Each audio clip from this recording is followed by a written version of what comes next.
우리 이제 성탄이 얼마 남지 않아서 우리 우리 찬송도 부르고 또 우리 악기팀하고 같이 또 귀한 찬양 감사합니다. 함께 기도드리겠습니다.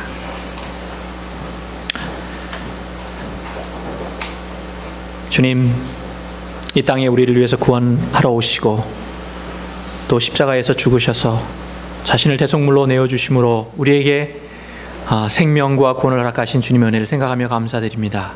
이제 주님의 그 말씀 우리 속에 담고 그 말씀대로 우리가 새로워지기 위해서 주님의 말씀 앞에 섭니다.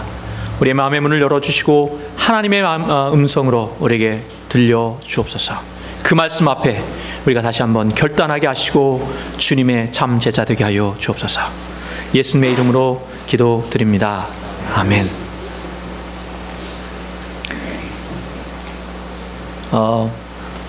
한국의 대선이 정말 이제 며칠 남지 않은 것 같습니다.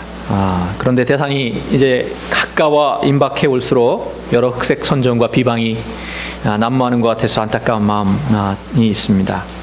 그때 가만히 한번 생각을 해봤어요. 왜 특별히 매번 선거가 있을 때마다 그렇게 흑색 선전이 난무하고 비방이 난무하느냐? 여러 가지 이유가 있을 수 있겠지만 어떻게 해서든 이겨야 한다. 또 이기고 나면 모든 게 덮어지고 용서가 되는 그런 문화와 그러한 풍토 때문이 아닌가 그런 생각을 해보았습니다.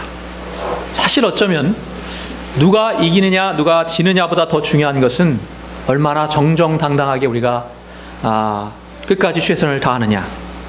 그리고 저도 그럼 그 결과에 승복하고 또 야당으로서 할 일 하고 그리고 대통령의 만에 당선이 되면 떨어진 사람들도 좀 마음 헤아리고 품고 그리고 무엇보다 진정으로 국민을 섬기겠다는 마음, 미리 약속한 것처럼 그렇게 자기 약속을 잘 지키고 그리고 진정으로 국민을 그런 섬기는 대통령이 되는 것이 아닌가 그렇게 생각을 해보았습니다.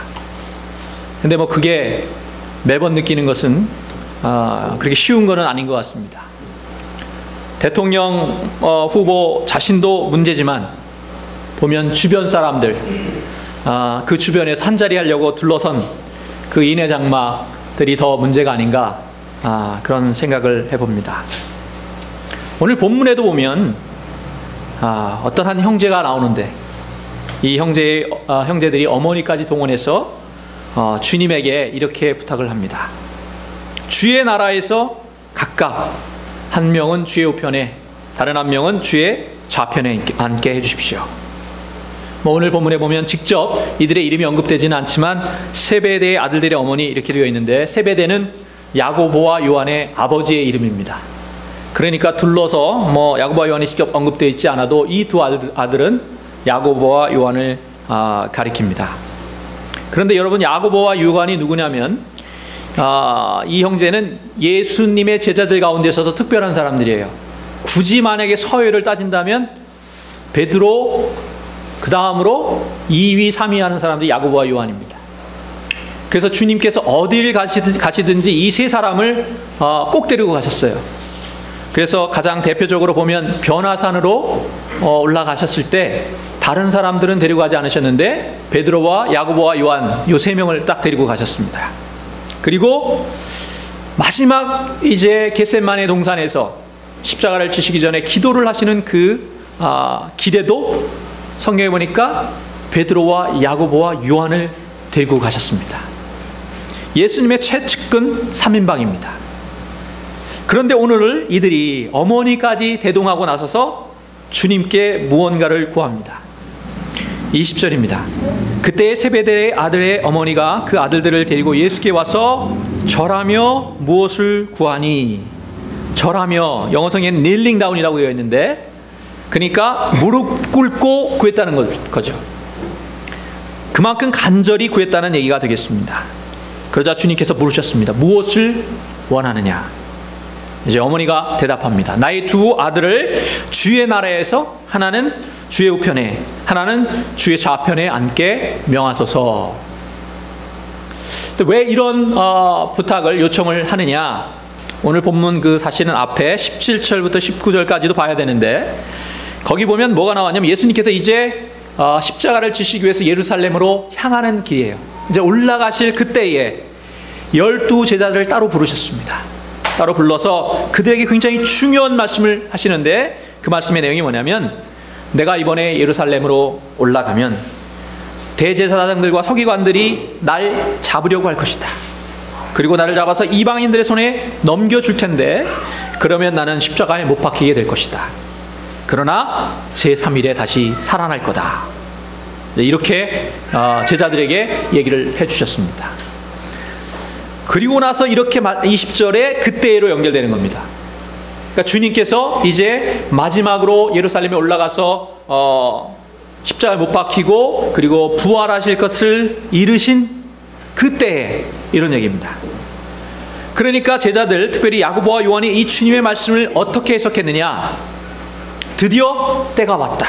올 것이 왔구나.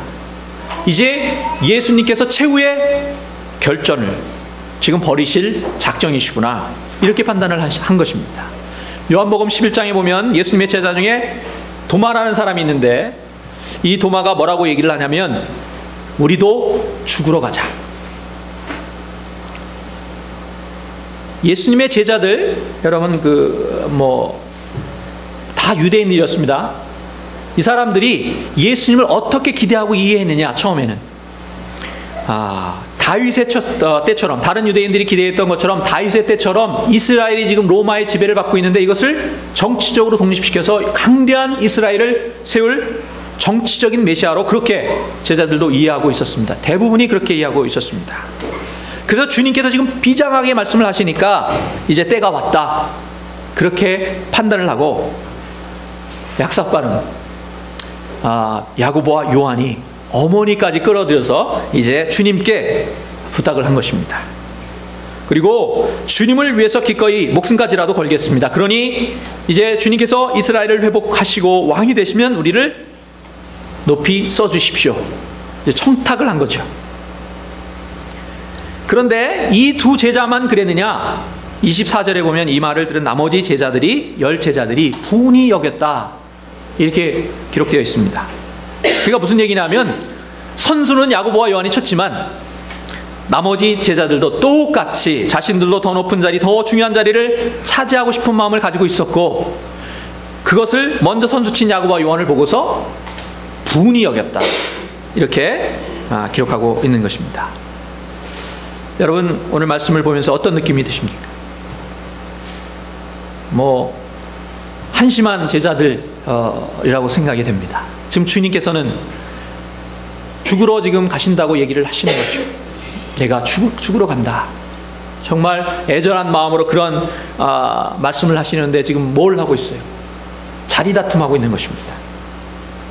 내가 더 좋은 자리, 더 높은 자리에 차지해야 되겠다, 그런 것입니다. 근데 제자들만 이렇게 엉터리인 것이 아니고 우리들도 별반 다른 것 같지 않습니다.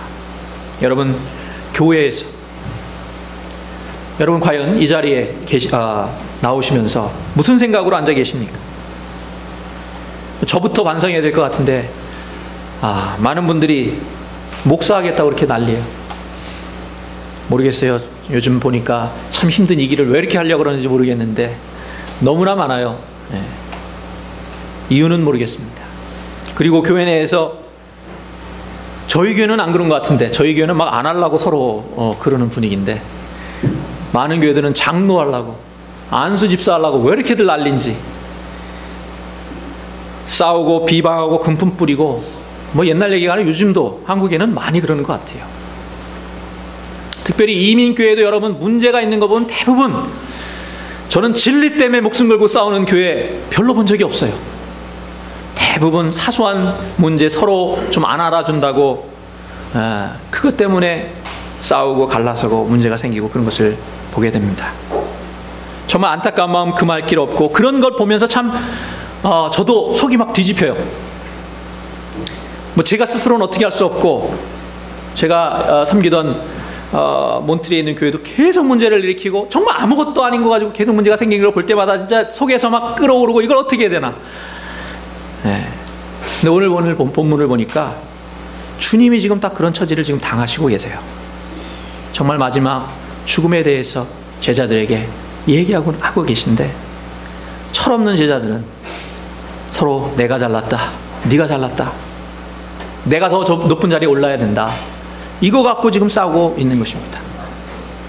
참 답답하셨을 텐데 주님은 전혀 티를 내지 않으시고 차분하게 그들에게 말씀하십니다. 너희는 너희가 구하는 것을 알지 못하는도다. 내가 마시려는 잔을 너희가 마실 수 있느냐?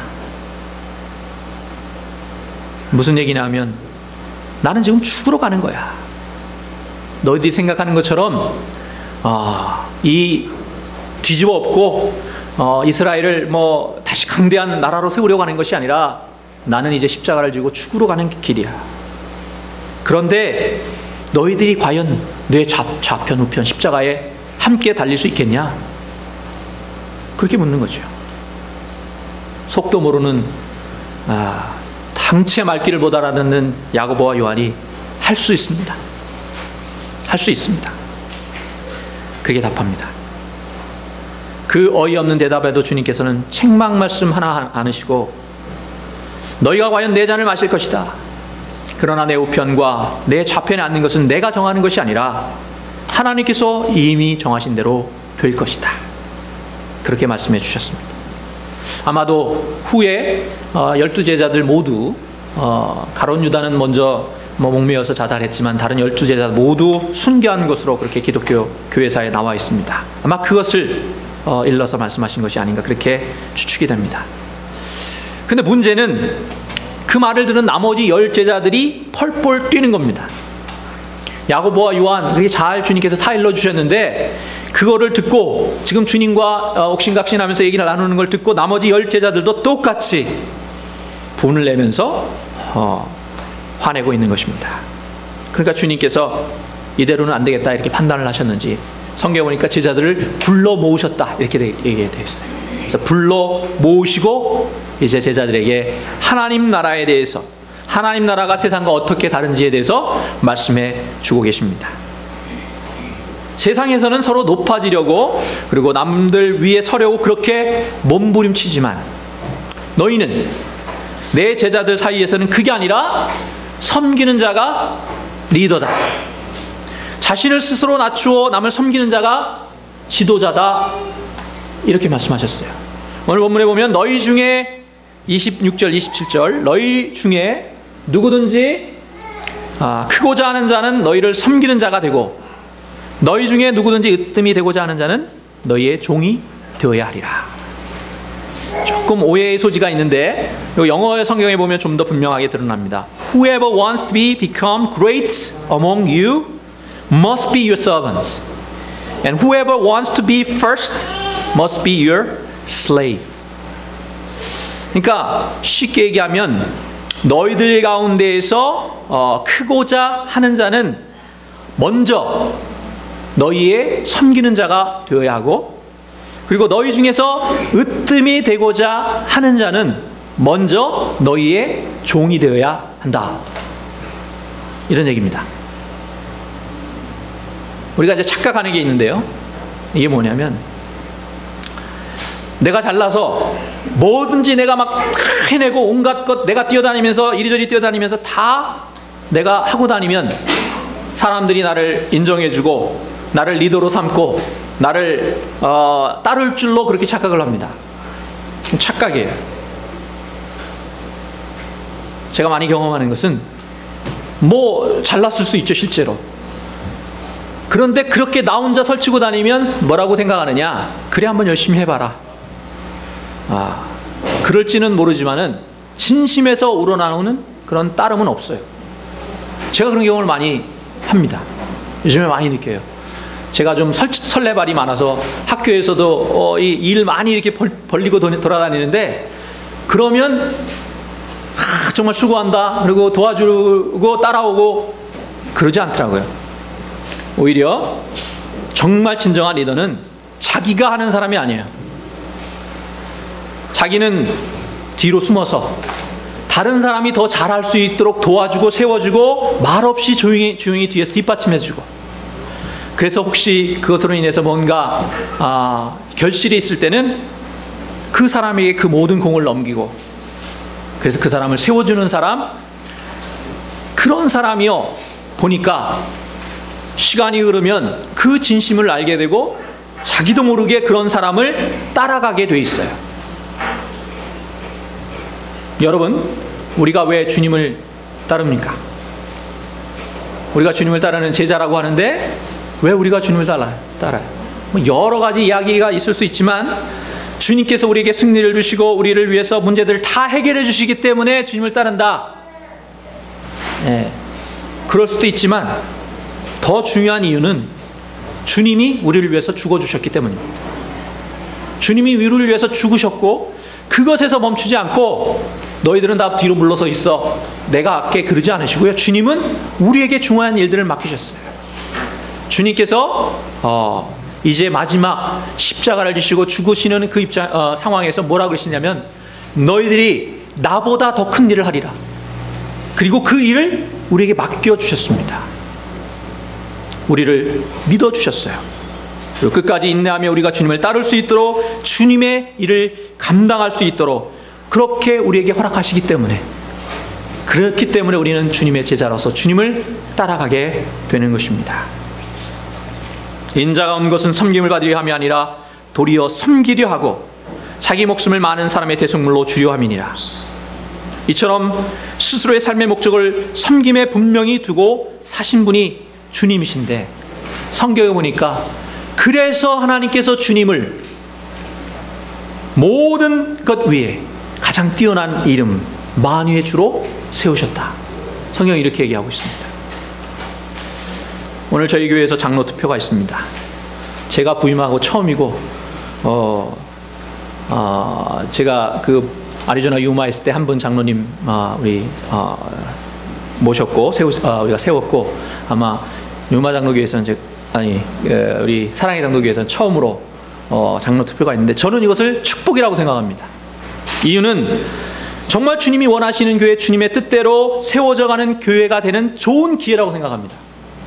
우리가 장로를 어떻게 바라보느냐 굉장히 중요한데, 뭐 연륜이 있고 또 권위가 있고 머리가 좀 희고 뭐 이런 이미지를 보통 장로 그러면 그리는데, 뭐 그런 것들도 있을 수 있겠지만 저는 가장 중요한 것은 바로 오늘 주님의 주신 말씀, 인자에 온 것은 섬김을 받으려 함이 아니라 도리어 섬기려 하고 자기 목숨을 많은 사람의 대속물로 주려 함이니라.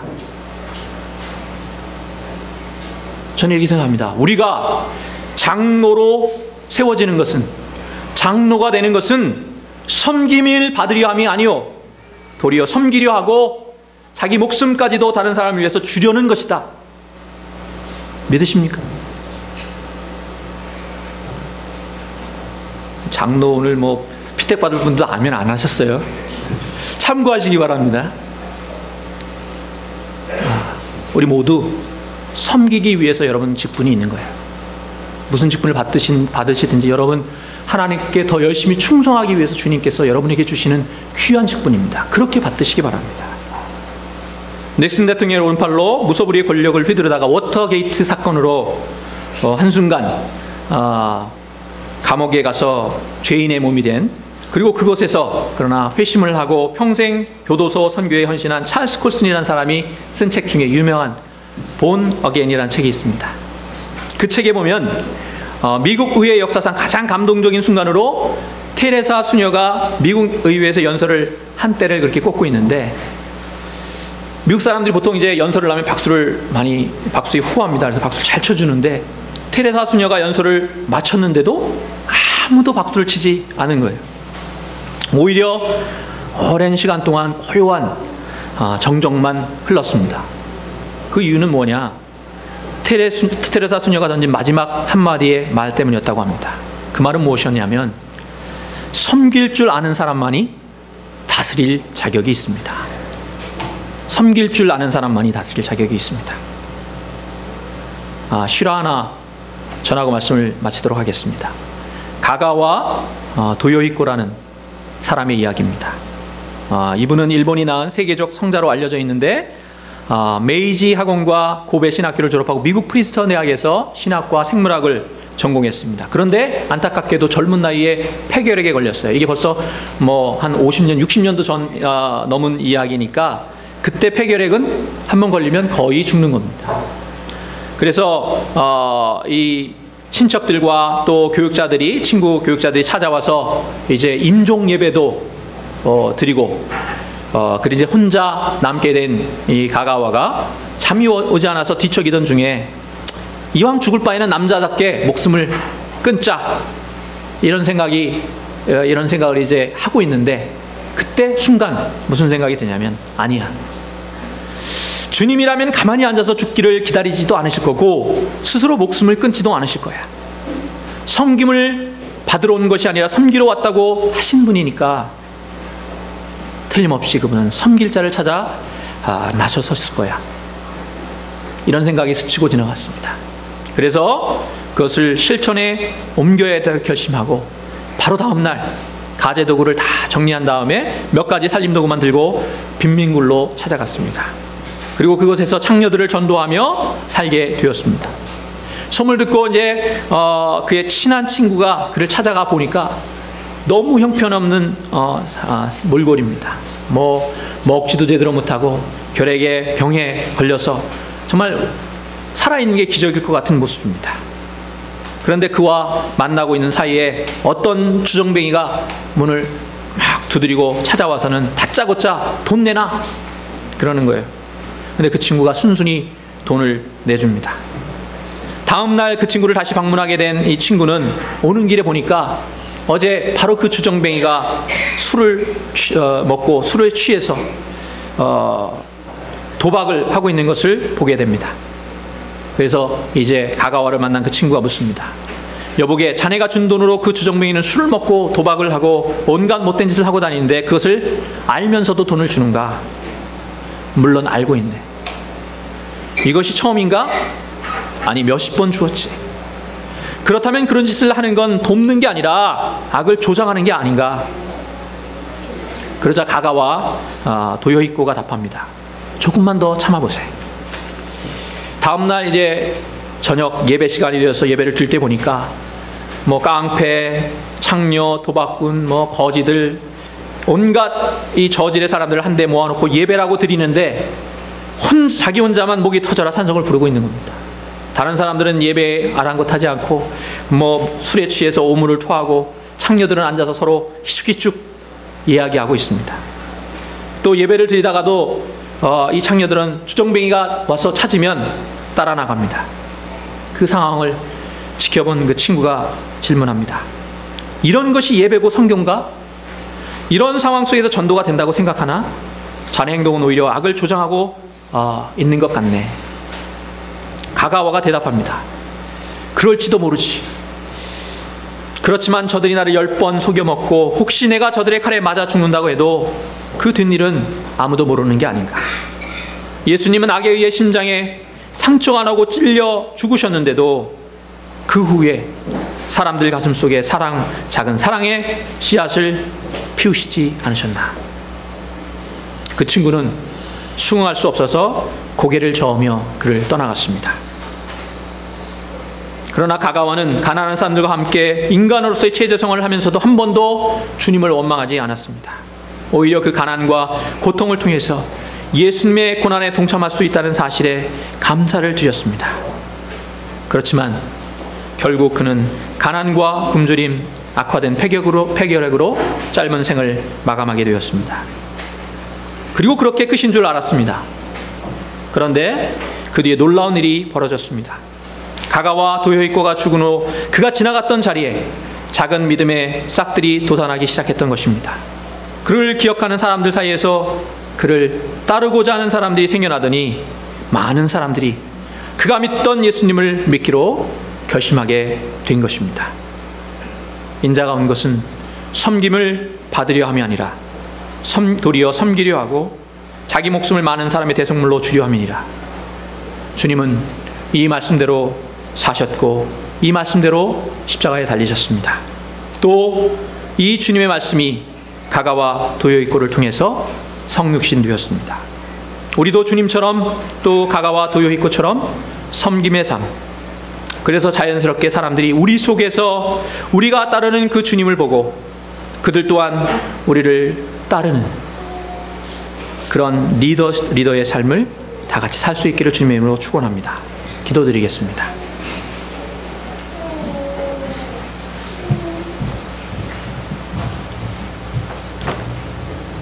주님, 우리의 주님이시지만 친히 그 제자들의 발을 씻어주시고 우리를 위해 대신 죽어주심으로 진정한 섬김의 몸을 보여주셨습니다.